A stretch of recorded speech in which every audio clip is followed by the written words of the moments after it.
말씀 찾겠습니다. 오늘 말씀은 마가복음 13장 1절에서 10절입니다. 마가복음 13장 1절에서 10절입니다.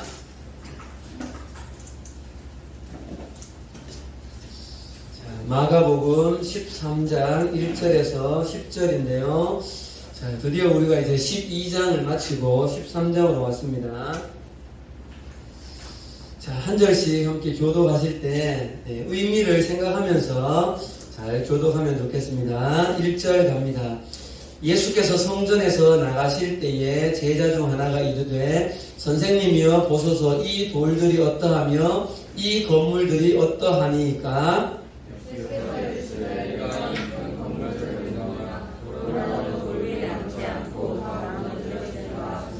예수께서 감람산에서 성전을 마주 대하여 앉으셨을 때에 베드로와 야고보와 요한과 안드레가 조용히 묻되 우리에게 이르소서 어느 때 이런 일이 있겠사오며 이 모든 일이 이루어지려 할 때에 무슨 징조가 있사오리까. 예수께서 이르시되 너희가 사람의 미혹을 받지 않도록 주의하라. 많은 사람들이 내 이름으로 와서 이르되 내가 그러하여 많은 사람들을 미혹을 하리라. 실제로 하면 되죠. 난리와 난리의 소문을 들을 때에 두려워하지 말라.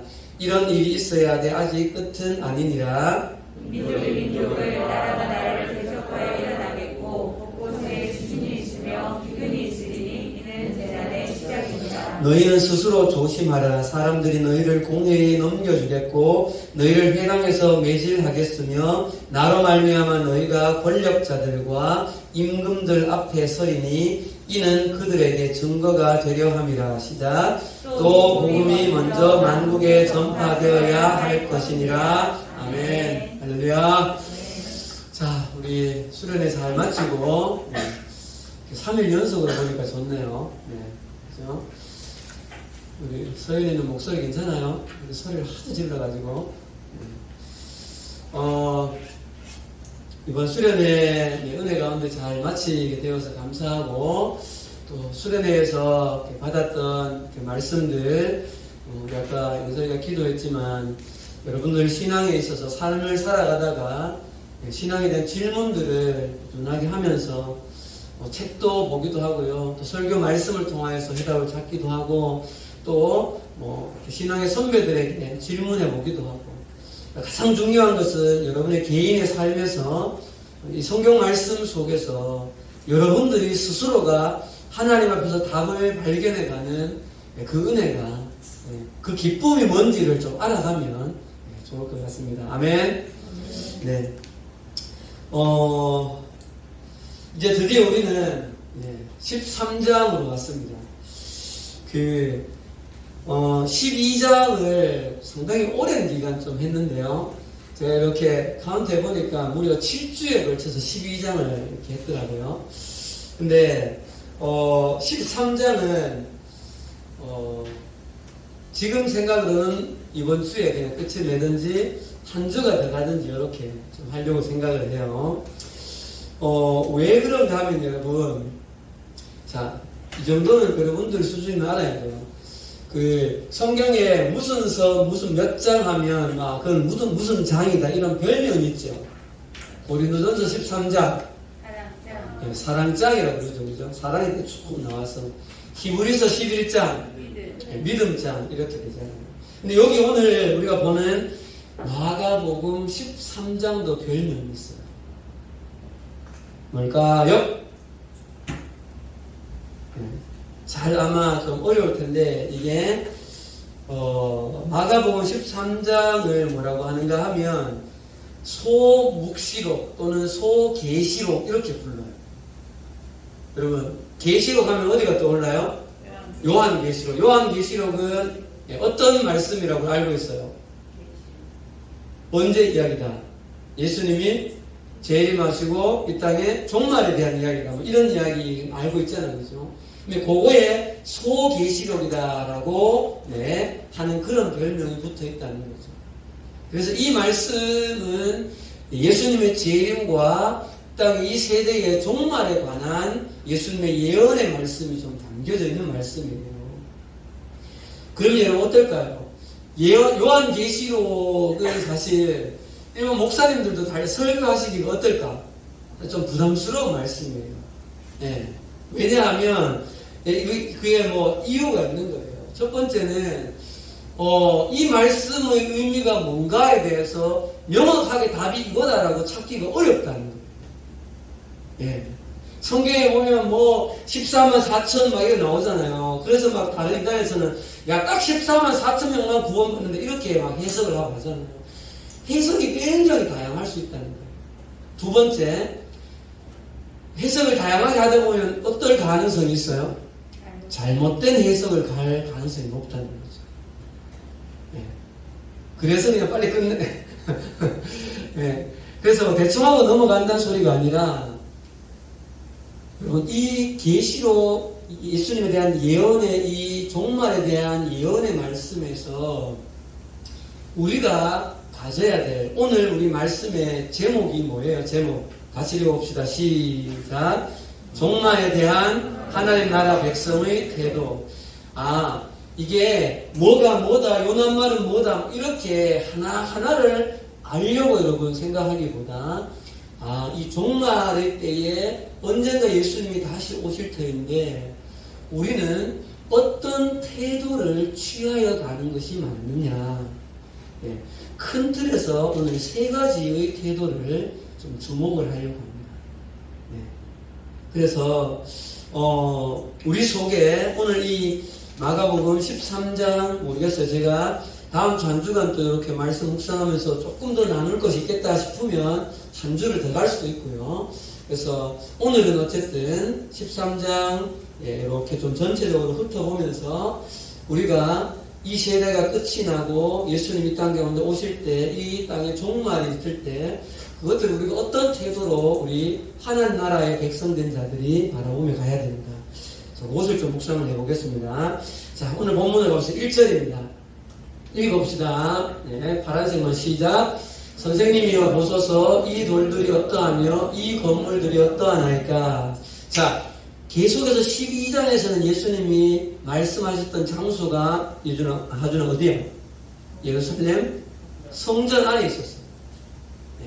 그러다가 드디어 이제 성전에서 나오십니다.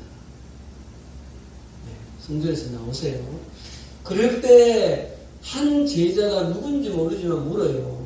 선생님, 예수님, 보소서 이 돌들이 어떠하며 이 건물이 어떻습니까? 라고 물어요. 여러분, 이 말, 우리 지금 개정 버전으로는 이 말이 그냥 예수님 이 건물 어때 보여요? 라고 묻는 것처럼 나오는데 조금 아쉬움이 있어요. 넘겨주세요. 자, 여기 봅시다. 선생님 시작. 선생님 보십시오. 얼마나 굉장한 돌입니까? 얼마나 굉장한 건물입니까? 여러분, 얼마나 굉장한 돌입니까? 라고 말하고 있는데요. 당시에 성전을 쌓았던 한 개의 돌 벽돌의 크기가 가로의 길이가 제일 큰 것이 12m짜리예요. 엄청나죠? 그죠? 그러니까 제자들의 지금 이 뉘앙스가 예수님 지금 우리 유대 나라 전체가 건설하고 있는 이 성전이 얼마나 멋져 보입니까? 다른 말로 이 건물이 이렇게 화려하고 멋진 거는 얼마나 이 건물을 통해서 하나님께 뭐 돌린다? 하나님께 영광이 되겠습니까? 이런 의미가 좀 담겨져 있는 말인 거죠. 그렇죠? 자, 그런데 이 질문에 대한 예수님의 대답이 우리는 이미 알고 있지만 제자들의 입장에서 이 질문에 대한 대답으로 예수님이 하시는 말씀을 들어보면 굉장히 뜻밖의 말씀을 예수님이 대답하시는 거죠. 넘겨주세요. 자, 읽읍시다. 내가 시작. 내가 이 큰 건물들을 보느냐. 돌 하나도 돌 위에 남지 않고 다 무너뜨려지리라 하십니다. 여러분들이 제자였다면 이 예수님의 답변을 듣고 어떤 마음이 있을 것 같아요? 제자들은 이 대답을 전혀 생각하지 못했을 거예요. 당시에 그대로 놔두면 될 것 같아요. 당시에 어쩌면 유대사회 전체가 지난주에 우리 묵상했죠. 헌금을 짜내어서 지금 이 건물을 완성될 때까지가 한 80년이 가까이 되어야만 이 건축이 완성될 정도로 의리의리하게 지어가는 이 큰 벽돌로 이루어진 성전이 무너진다? 그게 말이 돼? 제자들이 예수님 따라서 나가면서 감히 바로 질문은 못하겠고 무너진다고? 설마 속으로 언제 무너진 거지? 이런 이제 생각을 막 하는 거죠. 자, 그런데 예수님께서 조금 의도적이시지 않았을까 싶어요. 이 예루살렘 성벽이 잘 보이는 무슨 산? 자, 정사리고 무슨 산으로 가세요? 3절에 보면 무슨 산으로 갑니까? 감람산으로, 올리브산으로 가서 성전이 잘 보이는 데서 딱 앉으시는 거죠. 자, 그랬을 때 예수님의 수제자라고 하는 3명과 오늘 안드레가 포함되어 있는 이 사람들이 아마 이 4명 중에 한 사람이 질문을 했지 않았을까 싶어요. 예수님께 묻는 거예요. 자, 4절 읽어봅시다. 우리에게 시작. 우리에게 이르소서 어느 때에 이런 일이 있겠사오며 이 모든 일이 이루어지게 할 때에 무슨 징조가 있사오리까? 궁금해서 못 참겠는 거죠. 이게 무너졌나? 예수님이 남을 이렇게 무너지게 하면 예수님 언제요? 당연히 물어보겠죠. 제자들도 예수님 이 대답이 너무 의외였던 거죠. 그러니까 물어볼 수밖에 없는 게 예수님 언제입니까?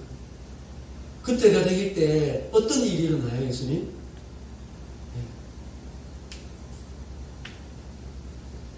요즘 우리 적는 이 친구들이 확실히 좀 떨어졌어요. 그 질문이 있고 답을 해가면서 이렇게 적으면 조금 더 집중이 되라고 하는 거예요. 적는 게 집중이 더 안 되면 안 해야 되는데 멍하게 있으려고 안 쓰지 말아주세요. 자, 여러분, 이 제자들이 하고 있는 지금 4절에 있는 이 질문이 예수님의 재림과 종말을 생각할 때 굉장히 중요한 질문이에요. 근데 핵심적인 말은 뭐죠? 뭐와 뭘 묻는 거예요? 때와 징조예요. 때와 징조. 언제입니까? 그 언제를 알아볼 수 있는 현상이나 징조가 뭡니까? 이렇게 묻는 거죠. 여러분, 아까 이 마가복음 13장이 소계시록, 소묵시록이라 했잖아요. 그죠? 여러분, 지금까지 인류 역사상 이 어느 때 어떤 징조에 확 집중해서 그거를 파고 팠던 사람들은 많은 경우에 이단으로 빠지는 경우가 대부분이었어요. 잘 들으셔야 됩니다. 우리나라에서 있었던 수없이 많은 이단들 중에는 예수님이 어느 때에 온다, 이것들을 성경에 기록하고 있는 어떤 요소들을 자기 나름대로의 방법으로 계산을 해서 몇 월 며칠 몇 시에 예수님 오신다. 그 때에 주목하는 거예요. 그때 어떤 일이 일어난다. 이런 것에.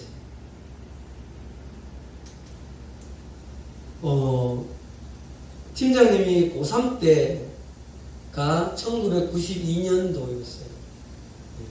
전에 한번 이야기한 적 있죠? 지금 선생님 뭔 이야기 하려고 할까?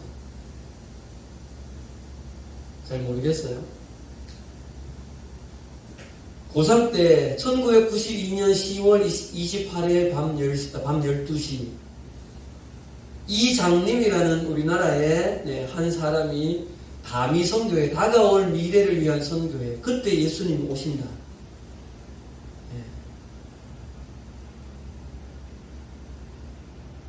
그래서 그날 진짜 어딘지 예전에 한번 제가 영상 보여준 적이 있었는데 기억날 거예요.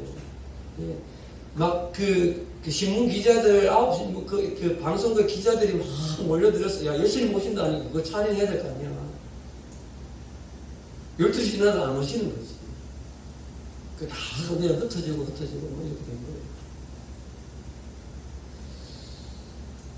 자, 여러분, 우리가 이 예수님의 재림과 이 땅의 종말에 대한 것을 우리가 주목할 때 우리의 첫 번째 태도를 여기서 우리가 좀 찾을 수 있어요. 여러분, 정확하게 언제이냐, 그때 무슨 징조가 있느냐에 우리가 집중해서는 안 된다는 거예요. 왜냐하면 여러분, 자, 32절 가볼까요? 13절, 32절. 성경에 찾아보세요. 32절. 우리가 너무 잘 알고 있는 말씀이에요. 여러분들도 이미 많이 들었어요. 32절, 그러나, 시작. 그러나 그날과 그때는 아무도 모르나니 하늘에 있는 천사들도 아들도 모르고 아버지만 아시느니라. 여기만이 아니에요. 성경 곳곳에 그때는 아버지만 아신다라고 예수님 당신도 모르시는 것처럼 그렇게 말씀하세요. 그럼 또 이렇게 예수님은 다 전지전능하신 분인데 이건 예수님 몰라요. 이렇게 좀 묻지 말고 예수님은 아실 거예요.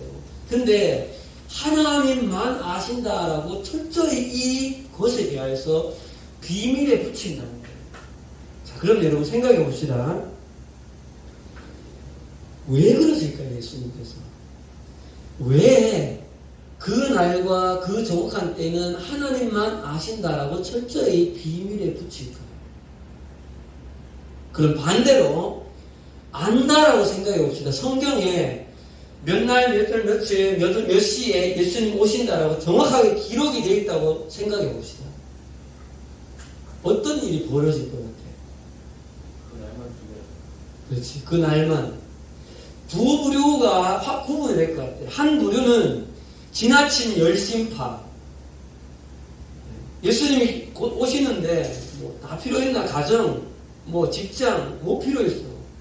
와서 그냥 딱 기도한다 뭘 가지고 24시간 계속 예배하고 찬양하고 이런 거면 이것만 하겠지. 다미 성교회가 몇 달 전부터 그렇게 흰 옷 다 입고 막 계속 찬양하고 막 삶은 다 그냥 내어놓는 거지. 왜? 곧 예수님 오시는데 뭐가 중요해?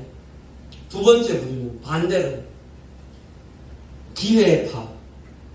열심히 세상 즐기다가 내일 오시니까 이제 오늘부터 열심히 하는 거지. 그래도 되잖아. 내일 오신 거 아는데. 그럼 그 날을 안다라고, 정확히 안다라고 생각했을 때, 오히려 그것이 우리한테 덕이 될 것 같아요? 해가 될 것 같아요? 예. 물론 이거는 그냥 팀장님의 생각이에요. 하나님이 그것 때문에, 네. 근데 제가 이렇게 말씀들을, 유명한 목사님들 말씀들 좀 찾아보니까, 이렇게 말씀하는 분들 몇 분이 계시긴 하더라고요. 이 말씀을 정확히 말씀하시지 않는 것이 오히려 우리에게 유익이 되어지기 때문에 그래요. 왜냐하면 그래야만 우리가 그 다음 좀 연결되어지는데요. 깨어있고 준비하는 삶을 살기 때문에 그런 거죠. 자, 여러분, 그래서 우리가 예수님의 재림과 이 땅의 이 세대의 종말에 대한 것들을 우리가 생각할 때에 첫 번째 가져야 될 태도는 그 시기와 무슨 징조 여기에 집중을 너무 하지 말아야 한다는 거예요.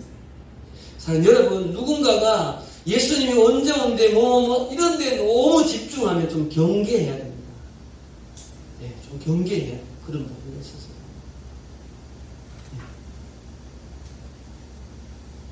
그래서 우리가 오실 예수님을 강하게 소망하면서도 그 날이 정확히 언제인가 거기에 우리가 너무 꽂혀서는 안 된다는 사실이죠. 자, 두 번째로 가겠습니다. 자, 오늘 13장 내용을 이제 조금 더 들어가 볼게요, 여러분. 예수님이 제자들을 데리고 감람산의 중턱에서 성전을 이렇게 바라보고 있습니다. 제자들이 묻죠. 무슨 징조가 있고 언제 이렇게 됩니까? 라고 예수님에게 질문을 했어요. 그때 예수님이 첫 번째로 대답하신 것이 5절입니다. 자, 5절 가볼까요? 자, 파란색만 시작. 너희가 사람의 미혹을 받지 않도록 주의하라. 자, 여러분 여기에서 우리가 예수님께서 오늘 이 13장 전체에서 가장 반복을 많이 하신 문구가 주의하라는 문구예요. 자, 찾아봅시다. 9절 가봅시다. 9절. 자, 9절입니다. 13장 9절. 자, 같이 시작. 너희는 스스로 조심하라. 사람들이 너희를 공회에 넘겨주겠고, 거기까지요. 너희는 스스로 조심하라. 주의하라. 자, 또 넘길게요. 23절입니다. 23절 시작. 너희는 삼가라. 내가 모든 일을 너희에게 미리 말하였노라. 삼가라가 오늘과 주의해야 되는 것 같은 말이에요. 자, 그 다음 또요. 33절입니다. 시작. 주의하라. 깨어있으라. 그때가 언제인지 알지 못함이라. 아멘. 주의하라. 여기는 한 번 더 하죠. 깨어있으라. 다 같은 의미입니다. 네. 그때가 언제인지 알지 못하기 때문에 네, 깨어있어야 하는 것이죠. 사랑하는 여러분, 우리가 예수님의 재림과 종말을 기다리면서 우리가 가져야 될 입장 두 번째 태도는요, 깨어있어야 한다는 거예요. 잘 주의해야 되고, 때로는 무엇인가를 거룩으로 구별하면서 경계하고 삼가해야 되는 우리의 삶의 태도를 가져야 된다는 거죠. 여러분, 그러면서 예수님께서 무엇을 주의하고 무엇을 삼가하라라고 말하고 있는가 하면, 자, 이 6절 가봅시다. 6절. 자, 6절 아까 이어서요. 많은 사람이 누구로 온다 그랬어요? 6절에 많은 사람이 내 이름으로 온다 그랬어요. 쉽게 말하면 내가 누구다? 내가 예수다라고 말하는 거죠. 21절, 22절 또 갈게요. 21절, 22절. 21절입니다. 13장 시작. 그때 어떤 사람이 너희에게 말하되 보라 그리스도가 여기 있다 보라 저기 있다 해도 믿지 말라. 거짓 그리스도인과 거짓 선지자들이 일어나서 이적과 기사를 행하여 할 수만 있으면 택하신 자들을 미혹하려 하리라. 네.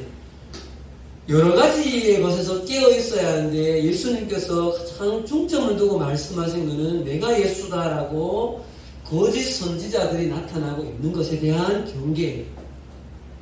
자, 여러분들도 이미 알고 있습니다. 지금 우리나라에 현존에서 살아있는 사람들 중에 내가 메시아다라고 말하는 사람이 있어요, 없어요? 있죠. 누구예요? 문선명도 있고요. 또 최근에 우리 교회를 굉장히 힘들게 하고 우리 국가적인 문제까지 되고 있는 뭐 있어요? 신천지의 교주 이름이 뭐예요? 이만희. 이만희는요, 넘겨주세요.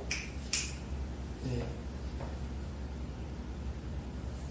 여기 보면 뭐 이거 이제 대학생들이 신천지에 빠진다는 이야기를 넘겨주세요. 네. 이분은요, 봐보세요.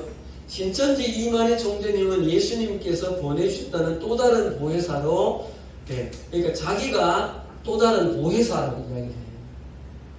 쉽게 말해서 자기가 하나님인 거죠. 네. 자, 또 넘길게요. 여러분, JMS라고 알아요? 넘겨주세요. 정명석.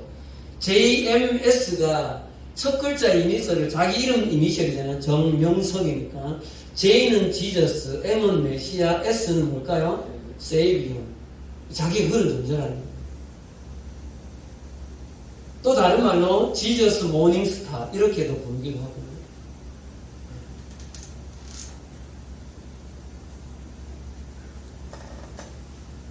통일교회 문선명 뿐만 아니라 우리나라만요 자칭 내가 예수다라고 말하는 사람이 몇 명일까요? 지금까지 무려 40명 가까이가 된대요. 네, 40명 가까이. 여러분, 그런데, 넘겨주세요. 한 번 더요? 아니, 예. 이게 참 아이러니한 것이, 보세요. 입학 시즌에, 대학생 입학 시즌에, 여러분, 2단에 잘 빠지는 친구들 중에 대학생들이 그렇게 많다는 거예요. 이상하죠? 예. 여러분들도 이제 곧 대학이나 이렇게 갈 때 성경을 가지고 이렇게 접근해 오거나, 왜 이런가 하면요, 대학생들에게 필요한 것들이 몇 가지 있어요. 첫 번째는 영어 가르쳐 준다는 입장. 이렇게 오기도 하고요. 두 번째는요, 아르바이트 시켜준다는 좋은 일적으로. 세 번째는 어떤 자선단체나 봉사활동 하는데 좋은 일 하러 간다. 대학생들 이제 옛날에도 봉사활동 많이 다녔잖아요. 이런 쪽으로. 그래서 이렇게 재정적으로 뭔가 서포팅을 조금 해주기도 하고 좋은 관계를 맺고 하다가 이렇게 나중에 관계가 깊어질 때 자기들의 교리를 이렇게 시작하는. 그러면 이게 확 들어가면 이게 깨어나지는 못해요.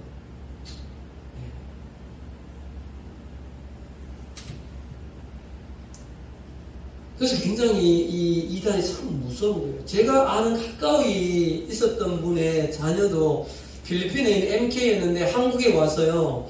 이렇게 하다가 엄마랑 이야기를 좀 나눠봤는데 그게 좀 이상하다라고 했는데 그 사람이 신천지였던 거예요. 결국 일찍 나왔어요. 근데 한 번 들어가면 정말 못 나옵니다. 그래서 종교가 그만큼 무서운 거예요, 진짜. 자, 우리가 두 번째로 취해야 될 태도 중에, 진리에 대한 어떤 생각이나 또는 복음에 대한 어떤, 교리적으로나, 이런 것에 잘 깨어서, 특히 여러분들이 홀로 떨어져서 어딘가에서 신앙생활을 스스로 해야 될 때가 있을 수 있어요. 예를 들면 지금 우리 연일 선배 같은 영수 같은 게 서울에 가 있잖아요. 그럼 어딘가 교회로 들어가거나 뭔가 이렇게 해야 하는데 그럴 때 정말 좋은 교회, 건전한 교회를 잘 선택해야 합니다. 선교단체 마찬가지고요. 에이 설마 나한테는 그런 일이 없겠지. 여러분 그게 나한테는 예외다 이렇게 생각하시면 안 돼요. 자, 그래서 여러분 두 번째 태도는 여러분 깨어 있어서 정말 이런 내가 구원주라고 말하고 있는 이런 잘못된 교리 이단에서 뿐만 아니라 여러분 조금 더 여기서 나가면요 가치관과 또는 여러분 철학적인 그리고 문화 이런 데에도 여러분들은 자세히 주의해서 깨어 있어야 합니다. 사랑하는 여러분, 문화라고 하는 것은 눈에 드러나는 현상입니다. 근데 이런 문화는요, 만들어질 때 사람에 의해서 어떻게 창조되어지고 뭔가 콘텐츠가 만들어지잖아요. 그러면 이 사람은 어떤 생각을 가지고 있다는 거죠. 근데 이 사람의 생각은 조금 더 들어가 보면 그 사람의 세계관과 연결이 맞닿아져 있어요. 근데 이 세계관은 또 어디와 연결되어진가 하면 조금 더 근본적으로 가면 철학이 있고요. 철학 그 밑에는 종교가 있어요.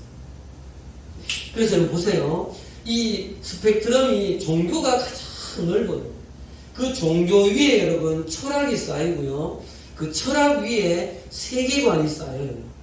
세계관 다른 말로 가치관. 이 위에 눈에 드러나 있는 빙산의 일각처럼 우리가 실제로 보는 게 문화인 거예요.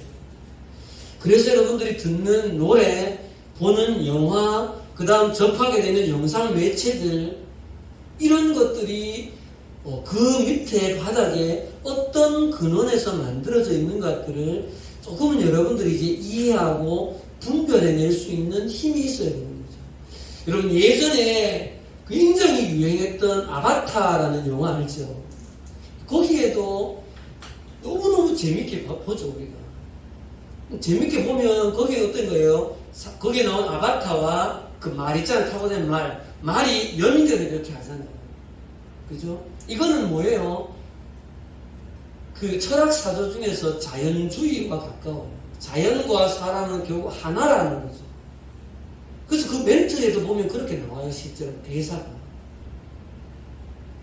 그럼 사람과 자연이 성경적인 가치관을 가지고 보면 과연 하나인가? 동등하다는 거죠.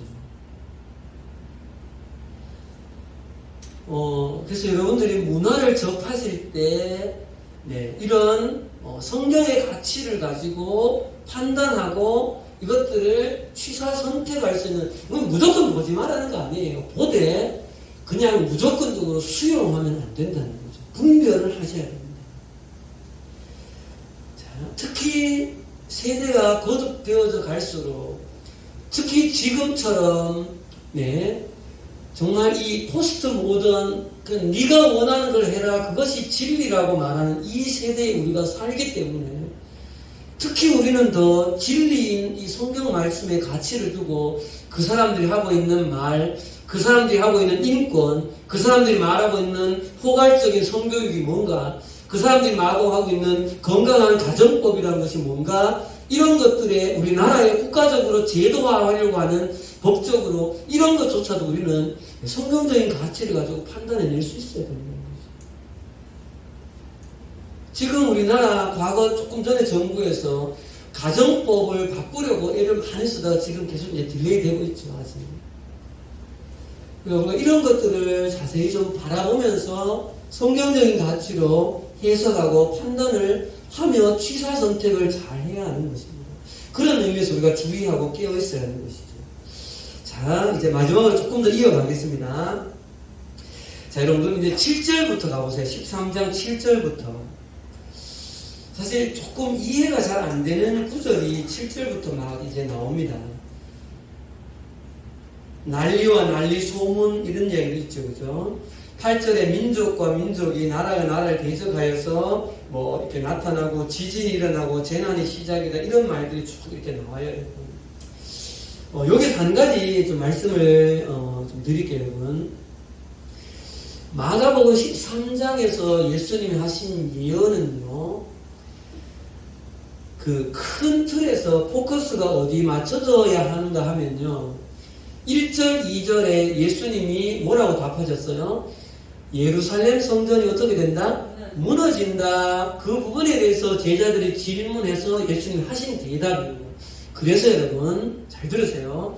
이 13장에서 많은 경우의 포커스는 실제로 예루살렘 성전이 예수님께서 예를 들어서 33년도라고 보면 AD 한 30년, 40년 이후에 일어날 AD 70년에 예루살렘 성전이 무너질 그 때를 예언하신 말씀이 대부분이에요.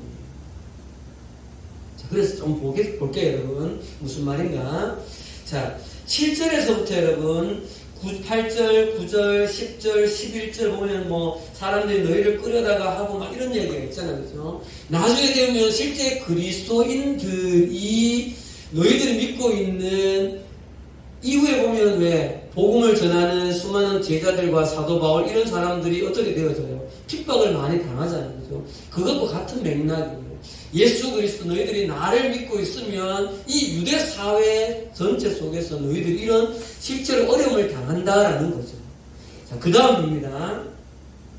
자, 몇 절 가는가 하면요. 9절 한번, 9절 됐고요. 어디로 가는가 하면 12절입니다. 12절. 자, 12절 가면요. 형제가 형제를, 아버지가 자식을 죽는 데에 내주며 자식들이 부모를 대적하여 죽게 하리라. 너희가 내 이름으로 말미암아 모든 사람에서 미움을 받을 것이나 끝까지 견디는 자는 구원을 받으리라. 14절에 멸망에 가증한 것이 서지 못할 곳에 선 것을 보거든. 이런 말이 나와요.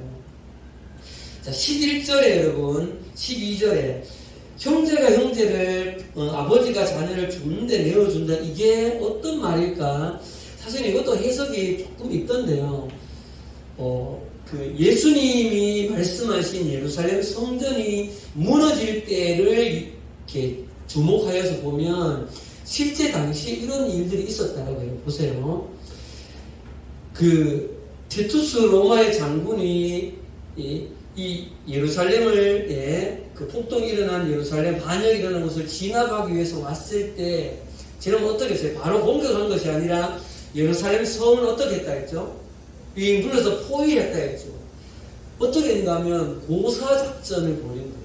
근데 그때가 6월절이어서 당시에 안쪽에 내부적으로 있었던 사람들이 안쪽에 그 성전이 있는 곳으로 예루살렘 성전으로 몰려들었고 해외에 있었던 사람들도 몰려들었고 그래서 예루살렘 그 성 안에 수없이 많은 사람이 모여들어 있을 때라는 거예요.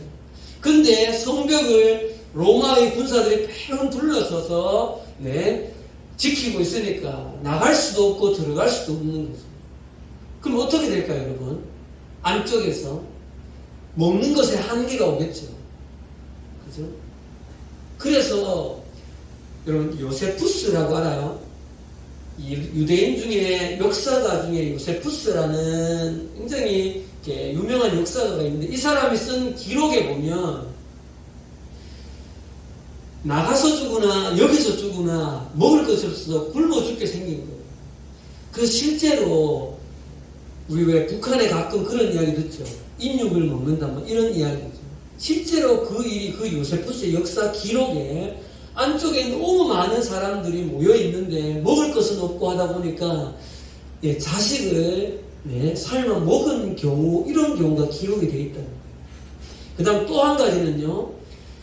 굉장히 그 근본적인 그 신앙인들은 우리가 어떻게 저 더러운 이방인들의 손에 죽겠느냐. 우리가 거룩하게 내가 내 자식을 죽이고 내가 나 스스로를 죽겠다라고 해서 죽은 사람들이 많다는 거죠. 이렇게까지도 이야기하더라고요. 굶어 죽은 사람과 또 서로를 죽여서 죽은 경우가 로마 사람들에서 죽은 경우보다 더 많았다. 이렇게까지 기록이 됩니다. 그래서 이 말씀이 예수님이 그때를 예언하신 것이 아닐까 이렇게 보는 한 의견도 있습니다. 근데 정확하게는 잘 모르겠고 그 다음 14절에 멸망에 가증한 것이 서지 못할 곳에 선 것을 보거든. 그 다음 참 이해 안 되는 본문 있죠. 지붕 위에 있는 자는 내려가지 마라. 집에 있는 자는 들어가지 마라. 밭에 있는 자는 거룩까지 들어가지 말라. 아이 뵌 자는 전문이 겨울에 일어나지 않도록 기도하라. 그러니까 이 전체적인 이야기가 뭔가 하면 그 어려운 로마의 공격이 이럴 때 겨울에 일어나지 않도록 기도해라. 겨울 그 추운데 어떻게 그 어려운 일을 겪겠느냐. 이런 측면으로 말씀하는 그렇게 해석을 하던데요. 자 보세요. 멸망에 가증한 것이 선 것을 보거든. 포위하고 나서요. 그 사람들이 뭘 하는가 하면 그 앞에 뭘 세울까요? 로마 황제의 신상을 세우는 거죠. 그래서 예루살렘 성전 앞에 멸망에 가증한 로마의 신상이 그 황제의 신상이 선 것을 볼 때에 이렇게 예수님이 하신 예언이다 이렇게 보기도 해요. 자,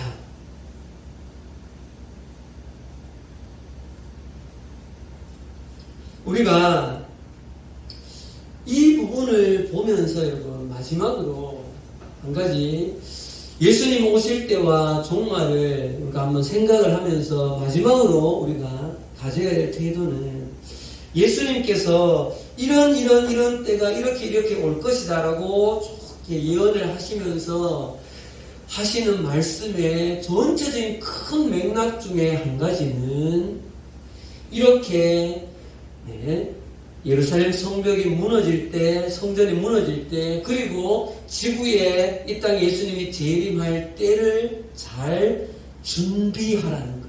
준비하라. 예수님이 재림하실 그 재림을 우리가 천국으로 들어갈 그 하늘나라를 강렬하게 소망하면서 이 땅에 살아갈 때에 그 때가 오에 대하여서는 분명하게 마음을 가지고 지금 이 땅에서 살아갈 때에 지금까지 우리가 마가복음 그 앞에 베드로전서 데살로니가전서 말씀 묵상해 왔던 것처럼 하나님의 진리의 말씀, 이 말씀을 가지고 이 땅 가운데에서 최선을 다하여서 부지런히 잘 주님 오실 날을 준비하며 살아가라는 거죠. 그래서 여러분, 재림하면 우리가 한 가지 여러분 기억해야 될 가장 핵심적인 낱말은요, 여러분 준비에 있습니다. 준비. 주님 다시 오실 날이 언제냐, 무슨 징조냐, 이런 데에 포커스를 여러분 두지 마시고, 지금 내 삶에 과연 오늘 저녁에 오신다면, 지금 당장 예수님이 오신다면 나는 예수님 맞을 준비가 되었는가, 그 준비에 포커스를 맞춰야 한다는 사실. 그것 때문에 예수님이 하셨던 비유가 뭐예요? 열처녀 비유잖아요. 신랑이 오실 때 다 지혜로운 다섯 처녀는 기름을 잘 준비하고 있다가 맞아들었지만, 어리석은 자들은 준비하지 못하고 그냥 지나다가 신랑이 온다 할 때 기름이 없어서 신랑을 맞지 못하는 이런 안타까움을 예수님이 말씀하시잖아요. 저는 여러분들은 지금 예수님 오실 날을 준비하고 있습니까? 지금 내가 예수님 앞에 선다면 나는 예수님 앞에 내어놓을 그 어떤 것이 있습니까? 지금 우리가 살아가는 이 땅에서의 삶은 언제인지 모르지만 주님 오실 그날에 하늘나라 앞에 우리가 주님 앞에서 설 그날을 잘 준비하기 위하여서 허락하신 시간들이라는 것을 여러분들 기억하셔야 해요. 근데 그 준비는 주일날 이렇게 교회 와서 예배하는 시간과 함께 예배가 끝나고 돌아가서 여러분의 일상의 삶에서 주님 오실 날을 기다리는 것이죠. 이것이 여러분들 할머니, 할아버지들만 이제 연세가 높아서 죽을 날이 가까우신 분들만이 아니라 지금 여러분들의 삶, 지금부터 그 주님 오실 날을 기대하며 소망하며 준비해 가야 하는 것이죠. 그 준비가 뭐냐? 지금까지 계속해서 함께 우리가 말씀 속에서 찾아가고 있는 그 모든 것들이 준비인 것이죠. 자, 이제 말씀을 정리하겠습니다, 여러분. 우리가 세 가지로 예수님 오실 날을, 이 땅의 종말을 바라보면서 준비해야 될 태도 세 가지를 생각했어요. 첫 번째는 때와 그 현상에, 징조에 너무 주목하지 마라. 두 번째는 뭐예요? 자세히 주의하고 깨어 있어야. 특히 요즘은 여러분, 누구인지 모르는데 이 시대는 진리에 대한 싸움의 시대다, 이렇게 이야기하는 분이 있더라고요. 굉장히 동의가 되어졌어요. 자세히 주의해서 여러분들의 삶 속에서 접하는 것들을 잘 분별하며 여러분 살아가십시오. 마지막 세 번째로 가장 중요한 낱말, 재림, 이 땅의 종말 생각하면 한 가지 낱말 여러분 떠올리십시오. 뭐예요? 준비입니다. 그때를 잘 준비하면 주님 오실 날이 두렵지 않고 소망이 되어지는 거죠. 여러분, 임산부가 출산할 때가 되어지면 집에 뭘 딱 준비해 놓은지 알아요? 신호가 딱 오면 병원에 들고 갈 가방을 딱 준비해 놓아요. 그 가방에는 아기 맞을 준비가 되어 있는 가방입니다. 오늘 이 저녁에 예수님 오신다면 여러분들이 예수님 앞에 무엇을 내어놓으십니까?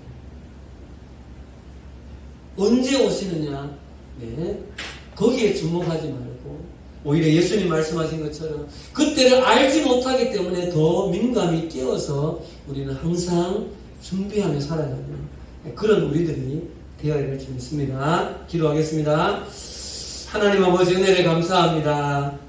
오늘 예수님께서 마가복음 13장에서 예루살렘 성전이 무너질 것을 말씀하시면서 이 땅의 종말에 대한 부분도 하나님 함께 우리가 말씀을 생각해 보았습니다.